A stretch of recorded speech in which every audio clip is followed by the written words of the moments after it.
बहू।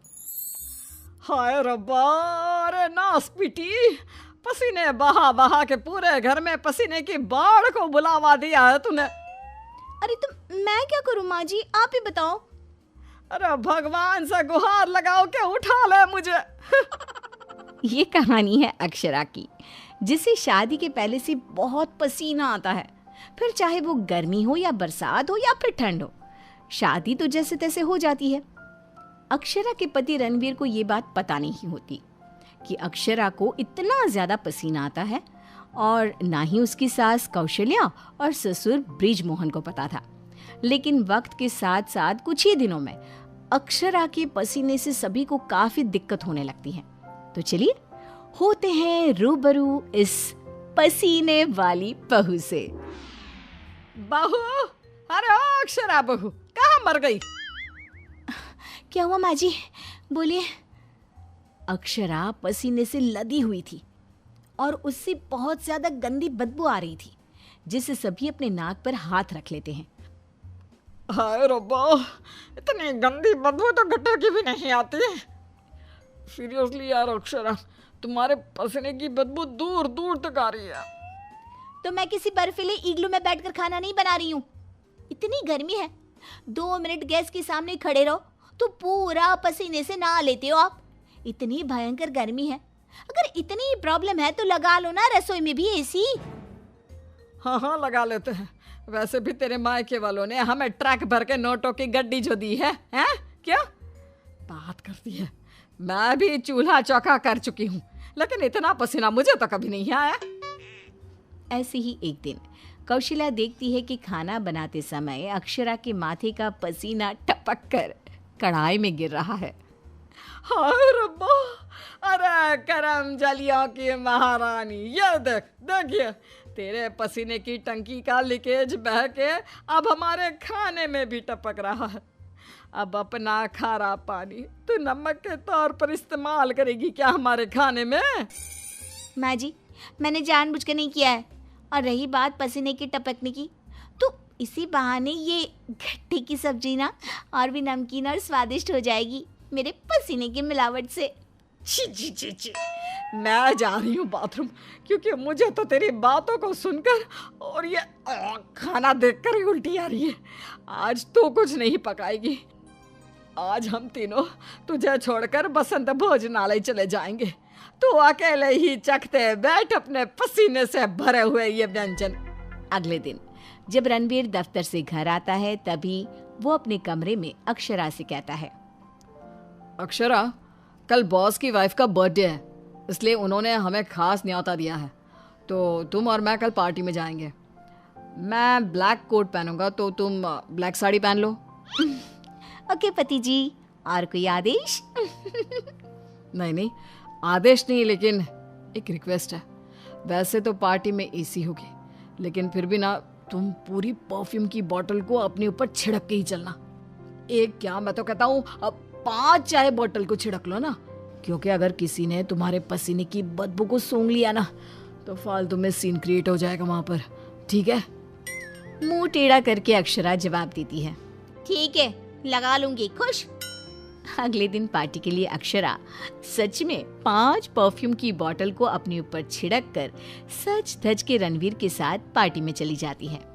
पार्टी में एसी थी, इसलिए पहले के 15 से 20 मिनट तो कुछ भी नहीं हुआ, लेकिन उसके बाद से जो अक्षरा को पसीने छूटने शुरू हुए कि बस वो पसीने से भीग कर गीली होती ही जा रही थी, और उसकी बहुत गंदी बदबू भी आने लगी, जिसको सुनकर पार्टी के गेस्ट आपस में बात करने लगे। अरे ये इतनी गंदी बदबू कहाँ से आ रही है? शायद किसी के जुराबों की गंदी बदबू है ये। जुराबे नहीं, मामला कुछ और ही है जनाब। इतनी बड़ी 5 स्टार पार्टी में पता नहीं कहाँ से घुस गया कोई गटर का कीड़ा। तभी रणवीर अक्षरा को धीरे से कहता है, तुम्हें कहो तो ना परफ्यूम, पाउडर और साबुन से 10 बार नहाना। लेकिन तुम्हें तो पता है ना कि मुझे पसीने छूटते ही हैं, चाहे कितना भी कुछ भी कर लूं। और उनकी ये बात बगल में खड़ी एक बूढ़ी औरत सुन लेती है और वो बवाल मचा देती है। अरे बाप रे, ये गंदी महक तो यहाँ से आ रही है। रणवीर की बीवी से देखो तो पूरे कपड़े भीग गए इसके पसीने से। सभी रणवीर और अक्षरा पर बहुत हंसते हैं। रणवीर घर जाने के बाद अक्षरा को खूब डांटता है। मिला देना पानी में मेरी पूरी मेहनत से कमाई हुई इज्जत।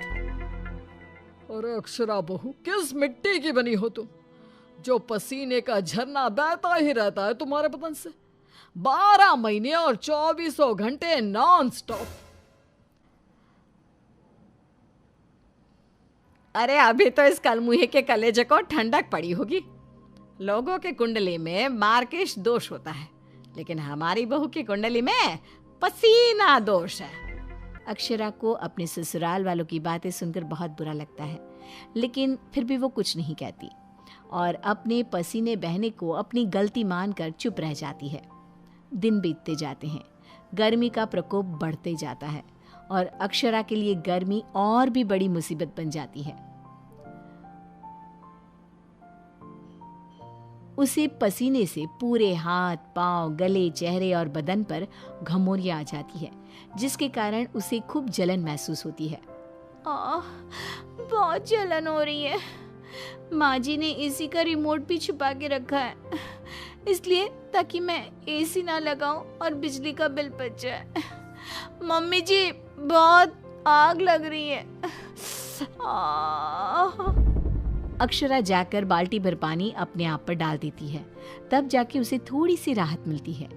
अक्षरा के पसीने से तंग आकर कौशल्या अब दिन रात घर में अगरबत्ती और अरोमा कैंडल जलाती। अच्छा हुआ जो रणवीर ने ये खुशबू वाली मोमबत्तियां ला कर दी, इनसे हर जगह अच्छी महक आ रही है। हाँ कौशल्या, बड़ी अच्छी सुगंध है, अगरबत्ती और मोमबत्ती दोनों की भी। लेकिन तभी वहां पर बाजार से सामान लाकर पसीने से लदी हुई अक्षरा आ जाती है और उसके पूरे बदन से बदबू आ रही थी और बाल तो पूरे पसीने से भीग गए थे और फर्श पर पसीने की बूंदें भी टपक रही थी। और ये बदबू इतनी तेज होती है कि मोमबत्ती और अगरबत्ती की महक को फेल कर देती है। हाय रब्बा, आ गई करम जली। इसके बदन के पसीने ने तो इतनी महंगी सुगंध वाली मोमबत्ती और अगरबत्ती के खुशबू के दांत भी खट्टे कर दिए। बाहर इतनी भीषण गर्मी है मम्मी जी, ऐसा लग रहा है मानो हम किसी ओवन में बंद हो गए हो और केक की तरह बेक हो रहे हो। उफ। दिन ब दिन अक्षरा का पसीना दुश्वार कर देता है सबका जीना। कभी वो सोते समय पूरे बेड के साथ साथ साइड में रखे हुए रणवीर की इम्पोर्टेंट फाइल्स को अपने पसीने से भिगा देती, तो कभी वो गर्मी से अपने बालों में हुए जुओं को गलती से खाने में मिला देती। हाय रब्बा, आज तो हद ही हो गई, खाने में जुए। अक्षरा बस बहुत हुआ, अब और नहीं। अब तुम सीधा अपना बैग पैक करो और अपने मायके शिफ्ट हो जाओ। बिल्कुल सही कह रहा है रणवीर, हमें नहीं चाहिए ऐसी पसीने वाली बहू। अक्षरा रोने लगती है और कहती है, ठीक है मैं चली जाती हूँ, फिर कभी इस घर की दहलीज पार नहीं करूंगी, बाय। अक्षरा रोंदी सूरत लिए घर से निकल जाती है। शाम में जब रणवीर अक्षरा के मायके फोन लगाता है, तब उसे पता चलता है कि अक्षरा तो अब तक घर गई ही नहीं। इस बात को सुनकर रणवीर, कौशल्या और ब्रिजमोहन तीनों डर जाते हैं और चिंताग्रस्त हो जाते हैं। हायो रब्बा, अब कहाँ ढूंढे हम अक्षरा बहू को। मुझे एक जगह पता है मम्मी, जब भी अक्षरा का मूड ऑफ होता है तो वो वहीं पर जाकर बैठती है। रणवीर, कौशल्या और ब्रिजमोहन तीनों एक नदी के किनारे जाते हैं, जहां रात के अंधेरे में अक्षरा नदी की साइड की बेंच पर बैठे हुए बिलख बिलख कर रो रही थी। रणवीर तुरंत जाकर अक्षरा के गले लग जाता है और उससे तीनों माफी मांगते हैं। अक्षरा, हमें माफ कर दो, तुम्हें पसीना आना नेचुरल है, लेकिन तुम जानबूझकर नहीं करती हो ये, और हमने तुम्हें गुस्से में क्या क्या नहीं कहा।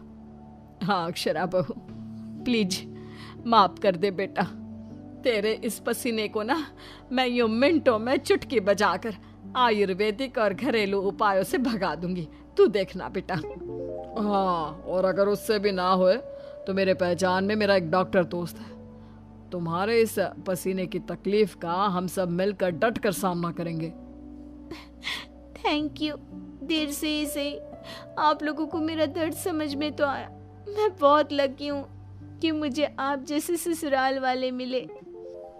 इस तरह ससुराल वाले आयुर्वेदिक उपायों से अक्षरा के पसीने की तकलीफ को मिटा देते हैं और अब उसे मामूली पसीना ही आता है और वो एक सुखी और चैन भरी जिंदगी बिताने लगती है।